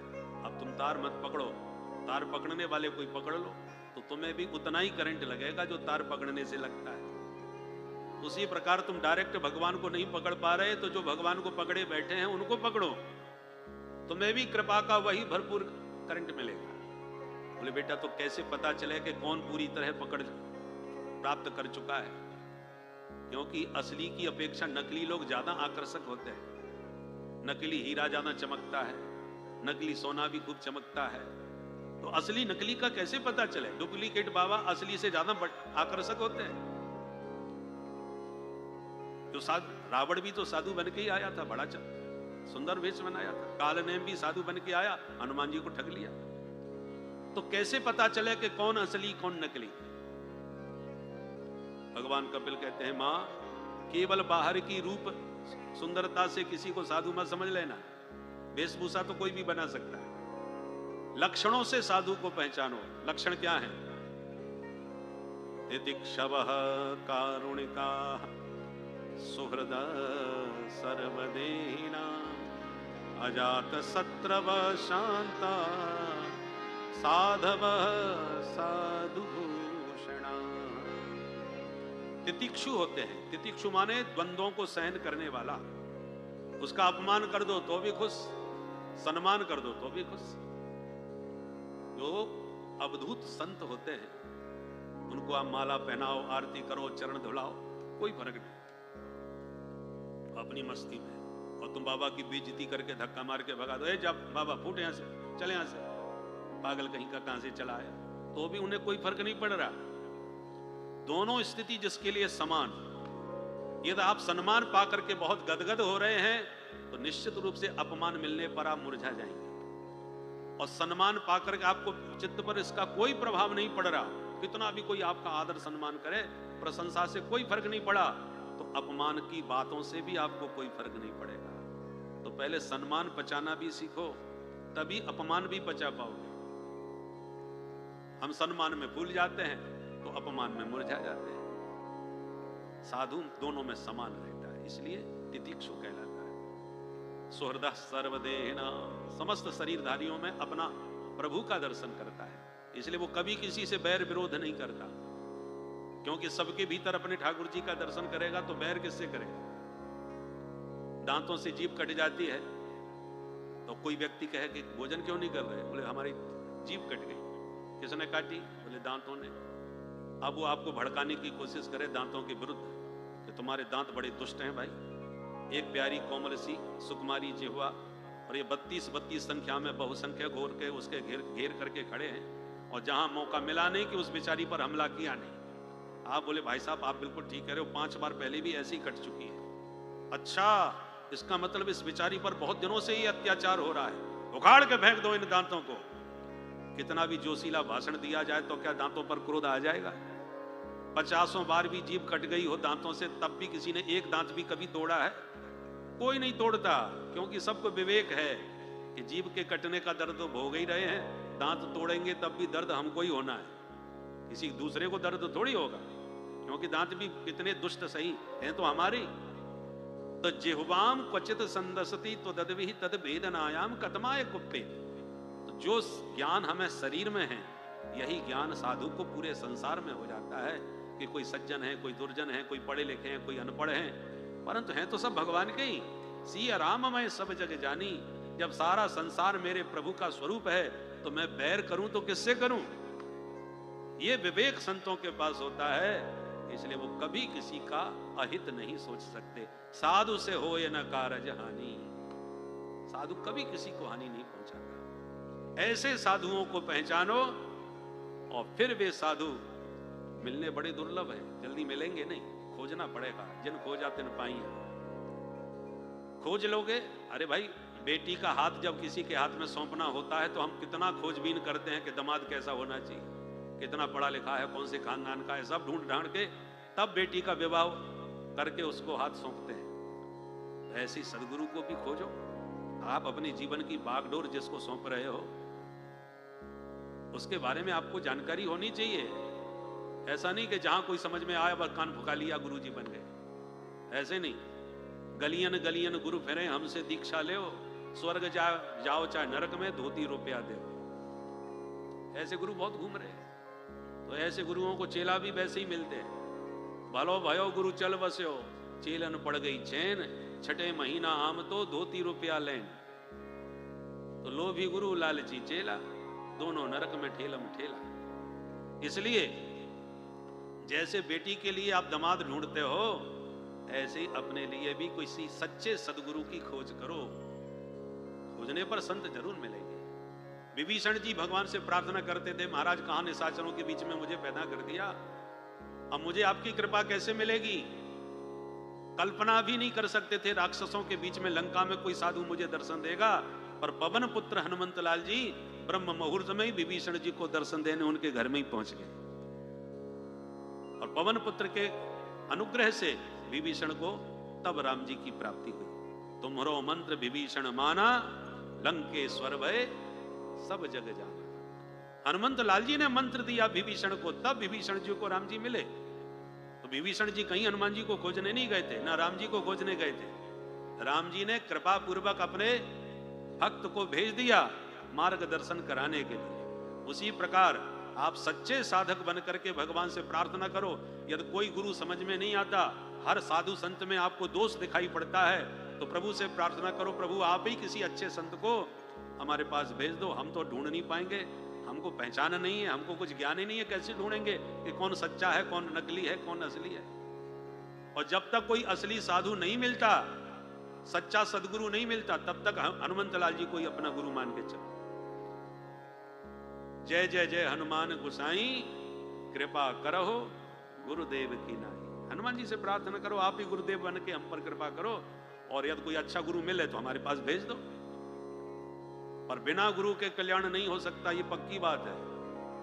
खोजो, समझो और मानो जरूर। किसी न किसी सदगुरु का वर्ण अवश्य करना चाहिए, क्योंकि बिनु गुरु भव निधि तरई न कोई, जो विरंच शंकर सम होई।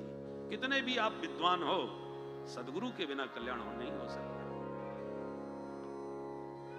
बहुत दिव्य उपदेश कपिल भगवान ने दिया है। अष्टांग योग का रहस्य बतलाया। अष्टांग योग यम, नियम, आसन, प्राणायाम, प्रत्याहार, धारणा, ध्यान और समाधि, योग के 8 अंग हैं।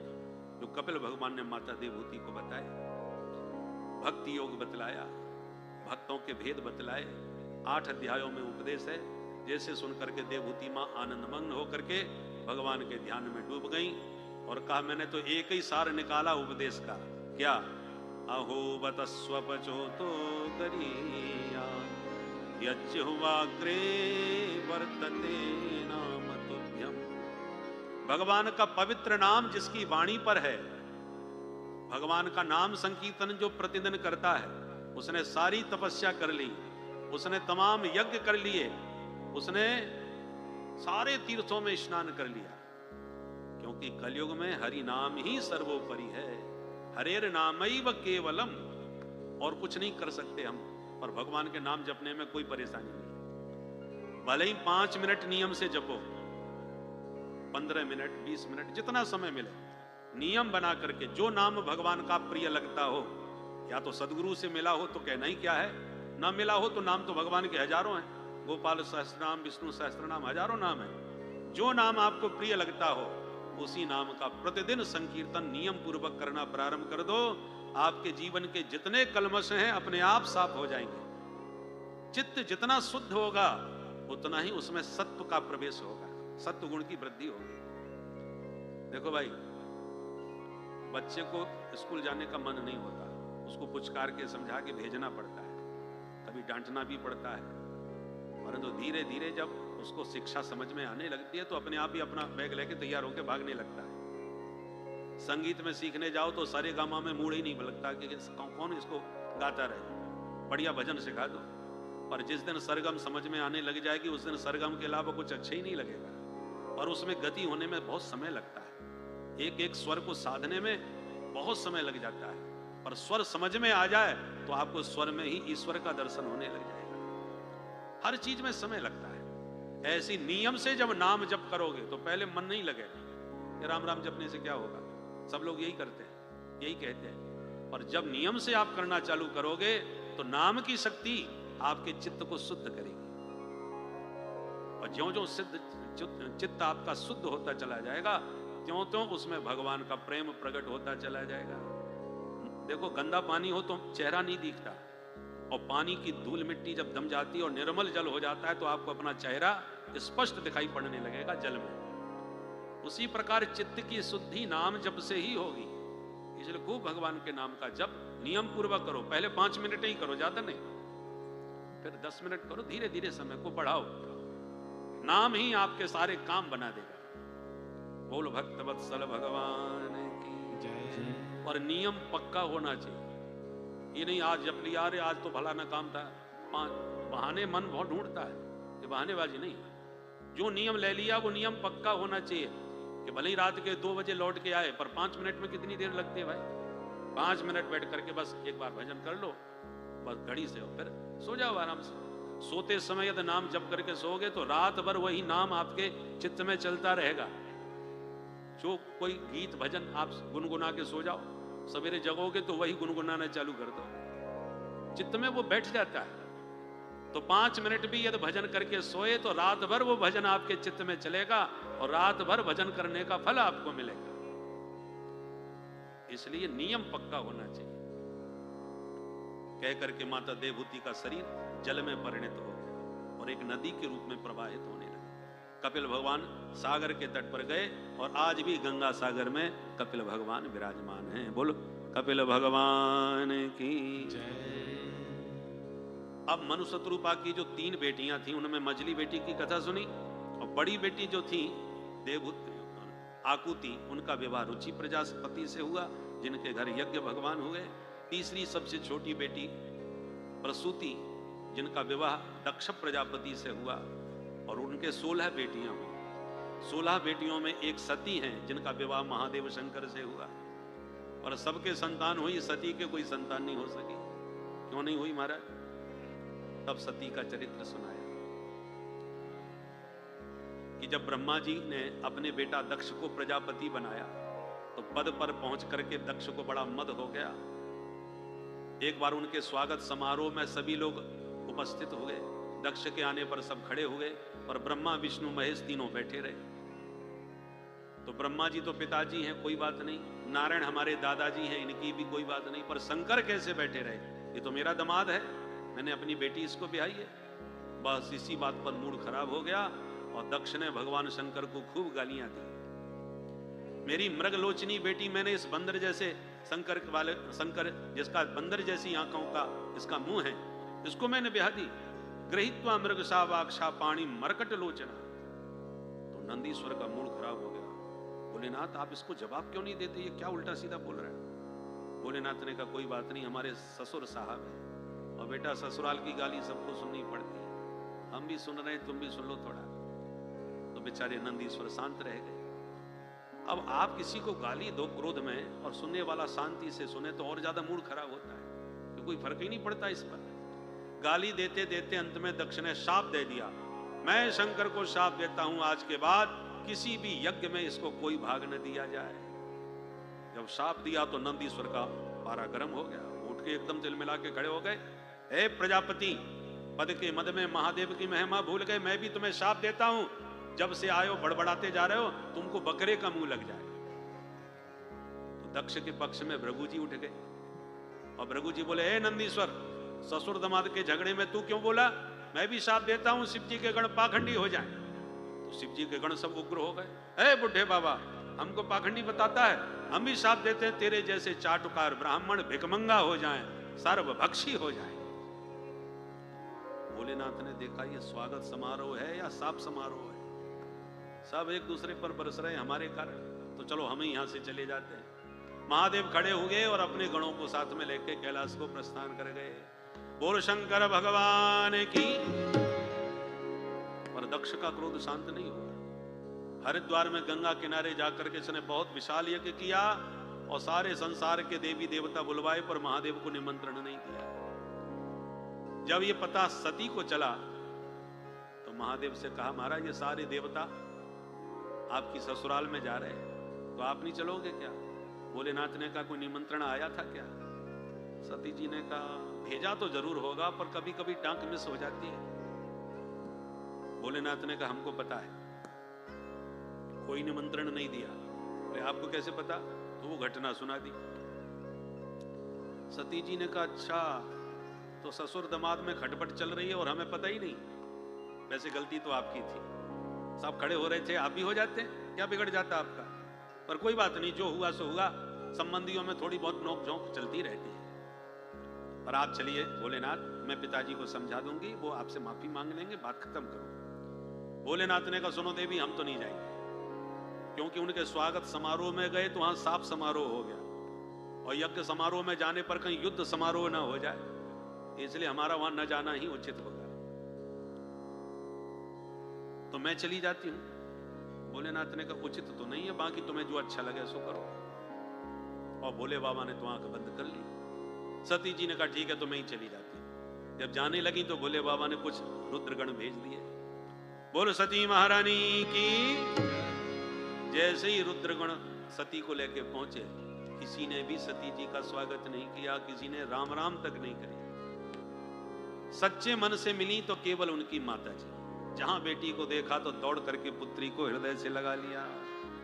सादर भला ये मिली एक माता, सादर भला ये मिली एक माता, सादर भला ये मिली एक माता, सादर भला ये मिली एक माता। भगनी मिली बहुत मुस्काता, भगनी मिली बहुत मुस्काता, सादर भला ये मिली, भला ये मिली, भला ये मिली। प्यार से केवल माता जी मिली, बाकी तो देख देख के हंसने लगे। मां से मिलके शांति भी मिली सती को, पर पिता ने तो मुंह देखते ही फेर लिया, सती की तरफ देखा तक नहीं। सती जी को बड़ा बुरा लगा। यज्ञशाला में देखा तो सबके हिस्से रखे हैं, पर महादेव का कोई नामो निशान नहीं। अब सती जी को बहुत बुरा लगा। अरुद्र भागम तम अवेक्ष चाध्वरम पित्रा च देवे कृतले हेलनम बभौ। इतने बड़े विशाल यज्ञ में महादेव का कोई स्थान नहीं। क्रोध में भरी सती जी ने कहा, पिताजी आज मुझे तुमसे पिता कहने में लज्जा अनुभव होती है, शर्म आती है। मेरा जन्म तुम जैसे शिवद्रोही से हुआ है। शिव ये दो अक्षर है, एक बार भी कोई प्यार से शिव नाम का उच्चारण करता है तो जन्म जन्मांतर के समस्त पाप शिव कहते ही भस्म हो जाते हैं। यद्वक्षरम नाम गिरे ऋतम नृणाम सकृत प्रसंगाद अघमासु हन्ति तत्। इनका नाम ही शंकर है। शम कल्याणम करोति इति शंकर, जो सभी का कल्याण करने के लिए बैठे हैं। भोलेनाथ का दरबार सबके लिए खुला रहता है। दिन भर भक्तों की भीड़ तो रात में भूतों की भीड़। भूत प्रेत सब इन्हीं के पास आते हैं, सांप बिच्छू भी सब इन्हीं के पास आते हैं। जिनका कहीं कोई सहारा नहीं, उनके महादेव अवलंब होते हैं। ऐसे महादेव से तुम्हारे अलावा कौन दुश्मनी करेगा? मैं नहीं चाहती कि शिवद्रोही से मेरा कोई नाता बने, और जब तक शरीर रहेगा नाता हमारा बना रहेगा। ये नाता तभी टूटेगा जब ये शरीर छूटेगा। और यूं कह के माता सती ने तुरंत पद्मासन लगा के महादेव के चरणों का ध्यान करके एक पल में अपना शरीर त्याग दिया, योगाग्नि में देह त्याग दिया। अब तो हाहाकार मच गया। जो भूत प्रेत साथ में आए थे वो उपद्रव करने लगे, यज्ञ विध्वंस करने लगे। परंतु तुरंत यज्ञाचार्य भृगु जी ने ऐसा मंत्र पढ़ा कि हवन कुंड से देवता प्रकट होकर भूत प्रेतों को मार पीट के भगाने लगे। इधर नारद जी ने जब ये माहौल देखा तो तुरंत यहां से दौड़ लगाई, महादेव के पास जाके बोले, भोलेनाथ गजब हो गया। क्या हुआ? बोले सरकार जैसे हम थे वैसे ही आप हो गए। क्या मतलब? बोले सरकार माता सती गई थी ना अपने पिताजी के से मिलने मायके में। अरे दुष्ट दक्ष ने बेटी को गले तो लगाया नहीं, देखते ही क्रोध में ऐसा धक्का मारा कि बेचारी हवन कुंड में गिर गई। संवाददाताओं की अपनी अपनी शैली होती है, समाचार कैसे ढंग से चटपटी खबर बनाया जाए। नारद जी ने समाचार सुनाया तो महादेव को इतना क्रोध आया, जटा उखाड़ के पटक दिया। जटा में से वीरभद्र प्रकट हो गए। दक्षम सयज्ञम जहि, जाओ वीरभद्र यज्ञ सहित दक्ष को समाप्त करो। जो वीरभद्र चले कराल दृष्टो ज्वलन अग्निमूर्ज कपालमाली विविधायुधायुध। असंख्य भूत प्रेतों की सेना पीछे। जो तूफान देखा डर गए सारे देवता। अरे भाई देखो कैसी के भयंकर आंधी आ रही है। एक ने कहा ये आंधी तो नहीं तो क्या है, हमें लगता है चंबल के डकैत हैं, डकैती डालने जा रहे हैं। एक ने कहा डकैत तो नहीं हो सकते, तो कौन है? क्यों नहीं हो सकते? बोले इस समय बड़ा कठोर शासन चल रहा है, बड़े बड़े अपराधी जेल में जाकर के अपने प्राण बचा रहे हैं। कब किसकी गाड़ी पलट जाए कोई भरोसा नहीं, इसलिए अपराधी नहीं हो सकते। ये तो कौन है? एक बोला मुझे तो लगता है प्रलय होने वाली है, और जब तक उस समझ में आता तब तक तूफान ने घेर लिया यज्ञशाला। भूत प्रेत नजर आए, देवता चिल्लाए भागो, भगवान रुद्र हो गए क्रुद्ध। जो भगदड़ मची, वीरभद्र ने कहा पकड़ लो एक न जाने पावे। जिसने भी यज्ञ में भाग लिया है वो भाग लेके ही भागेगा, खाली हाथ कोई नहीं जाएगा। जो टूट पड़े भूत प्रेत, पकड़ लिए सारे देवता। दौड़ करके भृगु जी की दाढ़ी उखाड़ करके हवन कुंड में स्वाहा। पूषा देवता में मारा मुक्का तो 32 बाहर। भग देवता की आंख नोच डाली और दक्ष को पटक के मुंडी मरोड़ के सिर उखाड़ के हवन कुंड में स्वाहा। बोल शंकर भगवान की। सारा यज्ञ विध्वंस करके भाग गए। अब बेचारे खंडित देवता रोते रोते ब्रह्मा जी के पास गए। हे विधाता, बड़े बड़े यज्ञ देखे और जिंदगी में ऐसा खतरनाक यज्ञ नहीं देखा। ब्रह्मा जी बोले बिना बेचारे जो करे सो पाछे पछताए। यज्ञ में मुझे भी भाग मिला था पर मैं नहीं गया, नारायण का भी भाग वहां था पर वो भी नहीं आए। जब हम ब्रह्मा विष्णु महेश तीनों नहीं गए तो तुम लोग क्यों चले गए? सबने कान पकड़ लिए। अब खाई सो खाई, आंगे खाई तो राम दुहाई। आपकी सौगंध खाते हैं, आज के बाद आपके बिना हम कहीं नहीं जाने वाले।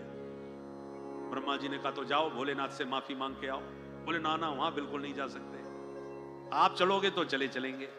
ब्रह्मा जी बोले चलो मैं चलता हूं। भोलेनाथ बड़े आशुतोष हैं, बहुत जल्दी खुश होते हैं, परेशान मत हो। तब ब्रह्मा जी आगे करके सब देवताओं को लाए। ब्रह्मा जी को देखकर भगवान शिव ने खड़े होकर प्रणाम करके ब्रह्मा जी को आसन दिया। तो देवताओं ने चरणों में गिर के महादेव को प्रणाम किया और सबने मिलकर के स्तुति करी। आइए आप भी मेरे साथ इस स्तुति को गाइए, क्योंकि सबको ये स्तुति याद होगी। कर्पूर गौरम करुणावतारम कर्पूर गौरम करुणावतारम संसार सारम भुजगेन्द्रहारम संसार सारम भुजगेन्द्रहारम सदा वसन्तं हृदयारविन्दे सदा वसन्तं हृदयारविन्दे भवं भवानी सहितं नमामि भवं भवानी सहितं नमामि कर्पूर गौरम कर्पूर गौरम। बोल शंकर भगवान की। महादेव तुरंत प्रसन्न हो गए। कहो भाई देवताओं कैसे आना हुआ। सब अपनी अपनी समस्या सुनाने लगे। प्रभु जी ने कहा महाराज इतनी पिटाई हुई कि मेरी सारी दाढ़ी नोच करके फेंक दी, बिना दाढ़ी के बहुत परेशान हो। बोले बाबा ने कहा तो पूरी दाढ़ी तो हम नहीं देंगे, अब आप आयो हमारे पास तो थोड़ा बकरे जैसी आपको दाढ़ी लग जाएगी। प्रभु जी बोले कोई बात नहीं सरकार, हम तो फ्रिंच कट से ही काम चला लेंगे, आजकल तो फैशन में है। परंतु पूषा देवता तुरंत बोले महाराज मुझ में इतनी जोड़ का मुक्का मारा कि एक भी दांत मुंह में नहीं बचा, सारे दांत बाहर हो गए, पूरा वेदांती बन गया, कैसे भोजन करूं। बोले बाबा ने कहा सत्तू घोर घोर के पियो, दांतों की कभी जरूरत नहीं पड़ेगी। सतुआ समझते, सत्तू घोर के पी जाते। भगत देवता ने कहा मेरी आंखें फूट गई सरकार। भोलेनाथ ने कहा तुम मित्र की दृष्टि से देख पाओगे, हमारा आशीर्वाद। ऐसे करके सबको संतुष्ट किया। सबने मिलकर कहा महाराज वो यज्ञ तो पूरा कर दो, वो अधूरा पड़ा है। भोलेनाथ ने कहा यज्ञ में हमें तो भाग मिलेगा नहीं। तब सबने कहा आज से जो यज्ञ में सामग्री बचेगी वो सब आपका ही भाग माना जाएगा। भोलेनाथ ने कहा जो ही राम सो ही राम, ठीक है भाई जो बच जाए वही स्वीकार है। तो चले आए यज्ञशाला में। महादेव ने कहा बुलाओ यजमान। देवताओं ने कहा यजमान का धड़ तो धरा है और सिर सुहा हो चुका है। तब भोले बाबा को दया आई और ससुर जी के धड़ में बकरे का मुंह जोड़ दिया और पुनर्जीवित कर दिया दक्ष को। दक्ष ने जीवित होते ही महादेव के चरणों में प्रणाम किया और स्तुति करने लगे। पर बकरे का मुंह है तो बकरे की भाषा में ही बकरा बोलता है ना, बम बम बम बम बम बम, ऐसा करने लगे। तो भोले बाबा को हंसी आई गई, हमारे ससुर जी की भाषा पूरी बदल गई। इसलिए आज भी महादेव शंकर जी को जल चढ़ाओ, पूजा करो तो बम बम जरूर बोलो, क्योंकि भोले बाबा को बम बम सुनते ही अपने ससुर जी की बात याद आ जाती है, ससुर जी का स्मरण हो जाता है। महादेव बड़ी जल्दी खुश होते हैं, बम बम से बहुत जल्दी खुश होते हैं। निराबलम मत्स्य मया बलम बम, तो बम बम भोले बाबा से पूजा करके जरूर बोलना चाहिए। महादेव प्रसन्न हो गए तो श्री हरि नारायण प्रकट हो गए।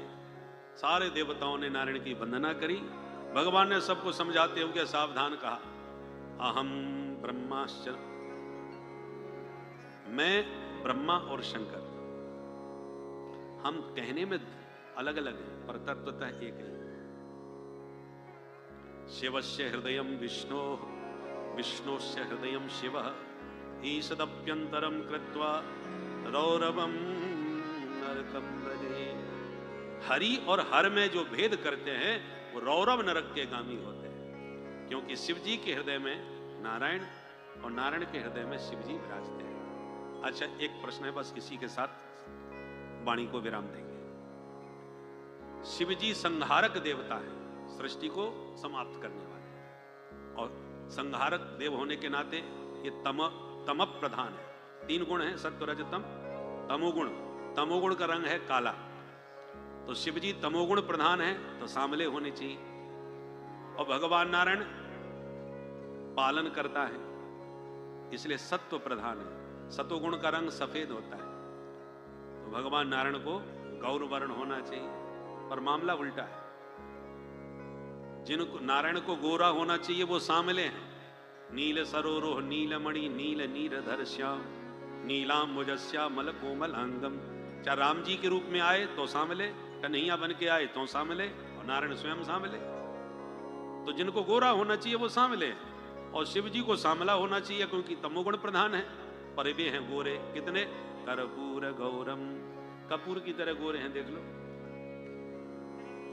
तो शिव जी गोरे कैसे हो गए और नारायण सांवले क्यों हो गए? क्योंकि नारायण 24 घंटे शिव जी के ध्यान में रहते हैं। तो शिव जी का ध्यान करते करते शिव जी